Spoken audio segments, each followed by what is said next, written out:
बीड जिल्ह्यातील मस्साजोगचे सरपंच संतोष देशमुख यांच्या खळबळजनक हत्याकांडातील मुख्य सूत्रधार म्हणून वाल्मिक कराडचे नाव पुढे आहे. गेल्या काही दिवसापासून वाल्मिक कराड निवडणुकांअगोदर बाहेर येणार असल्याच्या चर्चांना उधाण आले होते. अखेर जामीन अर्जावरील सुनावणी पूर्ण झाली असून मुंबई उच्च न्यायालयाच्या औरंगाबाद खंडपीठाने मोठा दणका दिला.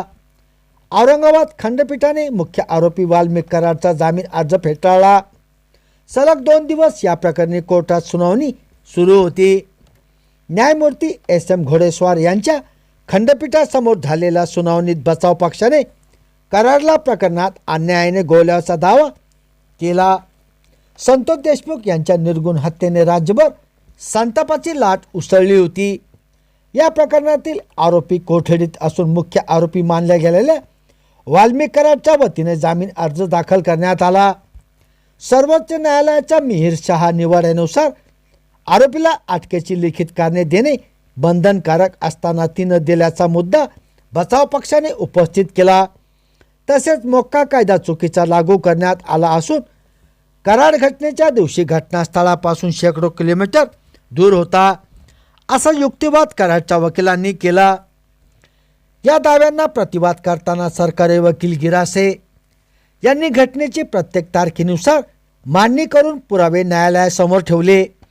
CDR, CCTV footage, audio recording, न्यायवैद्यक प्रयोगशाळेचा अहवाल तसेच साक्षीदारांचे बयान यावरून कराडच संपूर्ण कटाचा प्रमुख सूत्रधार असल्याचे त्यांनी स्पष्ट केले. कराडने आवादा कंपनीकडून 2 कोटी रुपयाची खंडणी मागितल्याचे नकार मिळाल्यावर सुदर्शन घुलेला कंपनीवर दबाव आणण्यासाठी पाठवले होते.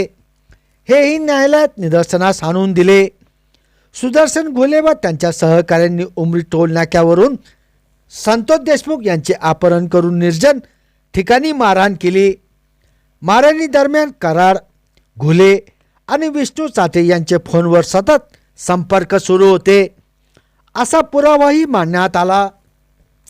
सुनावणी दरम्यान देशमुख यांच्यावर झालेल्या अत्याचाराचे तब्बल 23 व्हिडिओ न्यायालयासमोर दाखवण्यात आले.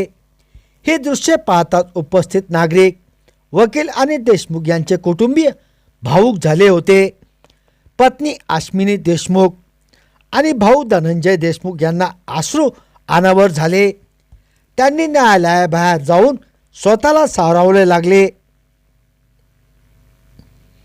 संभाजीनगर समाचार न्यूज चॅनलसाठी सुनील टाक.